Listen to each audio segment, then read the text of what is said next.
Lancelot, le renard, de Londres.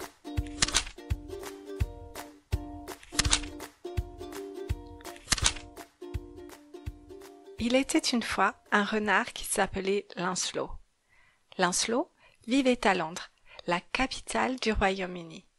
Il y avait grandi depuis toujours et aimait énormément sa ville.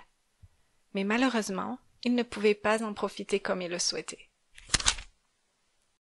Idéalement, ce qu'avait toujours voulu faire Lancelot, c'était prendre son petit déjeuner devant Big Ben, marcher sous un parapluie dans les rues commerçantes d'Oxford Street, siroter une grenadine à Green Park, saluer les bateaux à Tower Bridge et aller au marché bio de Covent Garden, faire une sieste sous un chêne à Greenwich, essayer un nouveau style vestimentaire à Camden Town, ainsi que prendre le thé à Buckingham Palace, et finir la soirée au bord de la Tamise entouré des gens heureux, qui profitent de leur paisible soirée.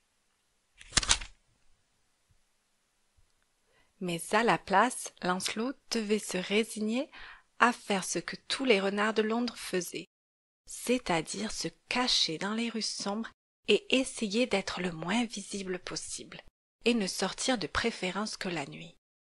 Il pouvait effrayer les gens apparemment, lui avait-on dit depuis tout petit. Alors Lancelot s'y résigna, jusqu'au jour où il décida qu'il allait en être autrement. Il prit ses clics et ses claques et dit adieu à tous les renards qu'il connaissait. « Je ne peux plus vivre ainsi, je vais me montrer, et tant pis, on verra bien, leur dit-il. C'est alors que notre petit renard partit un matin brumeux, un baluchon sur l'épaule, en direction de la station de métro la plus proche. Lancelot descendit les marches, passa les machines et rentra dans le wagon.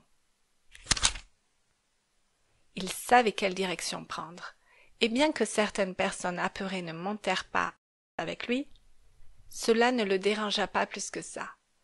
Au moins Lancelot pouvait s'installer où bon lui semblait. Arrivé à la station, Lancelot descendit et suivit la foule. Quelques cris à droite à gauche résonnaient, mais peu importe. Il était maintenant près de Big Ben et s'installa pour déguster un délicieux sandwich au bord de la Tamise. Puis Lancelot décida ensuite de faire les magasins et découvrit toutes les boutiques qui lui plaisaient. Il s'arrêta même au marché et put commander quelques produits. Lancelot ensuite partit en direction de Buckingham Palace avec son parapluie. Il put passer facilement et la reine eut à cœur de le rencontrer, et ils purent même échanger quelques mots à l'heure du thé. Puis la reine demanda à ses sujets de le déposer dans un très joli parc. Lancelot comprit qu'elle lui proposait un nouveau lieu de résidence, et notre petit renard accepta avec plaisir. Lorsqu'il le vit, il n'en crut pas ses yeux. Jamais il n'avait espéré avoir le droit, sans avoir à se cacher, de vivre dans un si joli cadre.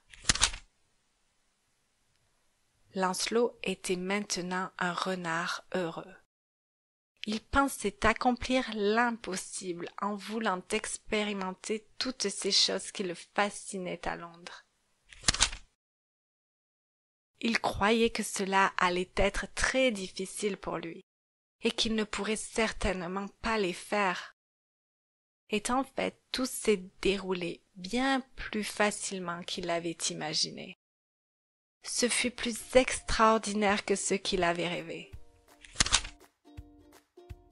Lancelot se rappela que rien n'est impossible ici. Même le mot « impossible » s'écrit en anglais « I am possible », ce qui veut dire en anglais « je suis possible ».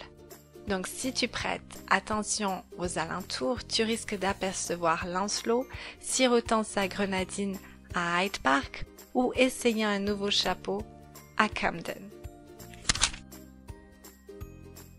Mais pour cela, tu dois regarder attentivement autour de toi les héros d'aujourd'hui, ceux qui transforment leur vie en une nouvelle réalité.